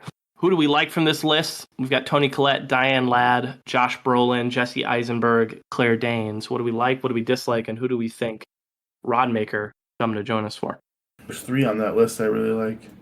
Toni Collette is awesome. Amazing. Incredible. I would love to cover Josh Brolin as well. Also amazing. I don't know a lot about Diane Ladd. I know I learned recently that that's Laura Dern's mom. Who knew? So that would be a lot of learning for me, which is always fascinating to do. Claire Danes, I pretty much only know her from my sisters were obsessed with My So-Called Life in the 90s. And so that's pretty much all I got. And I like Jesse Eisenberg. I think he's funny. I like his quirkiness. I vote for Diane Lane. Diane Lane is my cougar of choice. Always. Cougar of choice forever. I don't know. Like, as I look at this list, I mean, Diane Ladd would give us a chance to watch the oldest films and do some deeper stuff that I haven't seen. Stuff in the 60s and 70s. So that's interesting. Probably hard to find. Probably have to pay for some of those things. But Brolin's just a badass. I think he's exceptional in everything, and I'll rewatch Sicario any day of the week. Oh, it's great. I love Sicario. Another Marvel actor, obviously, if we tackled him. Dude, one of my buddies brought something up that so there's this running joke because once you see it, Kyle, you can't unsee it. So next time we hang out, you'll see it. Is the way my body is proportioned is I have a oddly long torso, and so my wife is about 7 inches shorter than me, and our legs are the same length. And My buddy's like, yeah, dude, you're built like Josh Brolin. I was like, what are you talking about? And I looked. He's also has an oddly long torso. So us oddly long torsoed individuals, I would vote for him as well. For the brand. He's got a kick-ass show on Amazon TV right now. What's it called? It's awesome. Outer Horizon? I watched the whole thing. I have no fucking clue what happened. I just realized Claire Danes only has 45 credits on her filmography. And her first feature film looks like it would probably be Little Women. So you get a chance to talk about how delightful Gabe Byrne is again. I mean, it is a delightful movie, but there's only so many times I could cover that movie, you know? Yeah. And then you get The Hours, Homeland, other stuff like that. Romeo and Juliet's probably like the big one she's known for in the 90s. Oh, Boz. Who do we think Rodmaker's picking? Toni Collette. That would be my pick. Diane Lane. Sticking to my guns. Who would you pick, James, if you had to double up? Oh, Toni Collette would be my... Toni Collette? My ultimate episode with you guys would be Jack Nicholson. Oh, The legend. all right, well, we don't decide. James doesn't decide. James doesn't decide. The wheel decides, and we'll see what happens. God willing, it decides something good. All right, James, we've reached the end. We were down a Munson tonight, so you came in the clutch, my friend. It's always a great time. We appreciate you being here. Yeah, dude. This is your chance to plug anything you're working on and or provide some words of wisdom to our audience. It's the only time I come is in the clutch. Did you say the clutch or the crotch? It's the same. Thank you guys. Lock 22 desperately needs subscribers on the YouTube channel. I promise you there's massive amounts of content coming. That's about it. Yeah. We appreciate you, man. You're always great. Good comedic relief. You love the fucking dramas. It's just a good time, man. It is a blast cutting it up with you. I always love having you on, man. Yeah. Thanks, guys. All right, well, as we wrap things up, you can find us on Twitter, Munsons at Movies. You can find us on the IG, Munsons at the Movies. You can email us, munsonsatthemovies@gmail.com. Any final thoughts from John Turturro? Let me tell you something, Pandeo. You pull any of your crazy shit with us, you flash your piece out on the lane, I'll take it away from you and stick it up your ass and pull the fucking trigger till it goes click. Nobody fucks with the Jesus. Munsons out.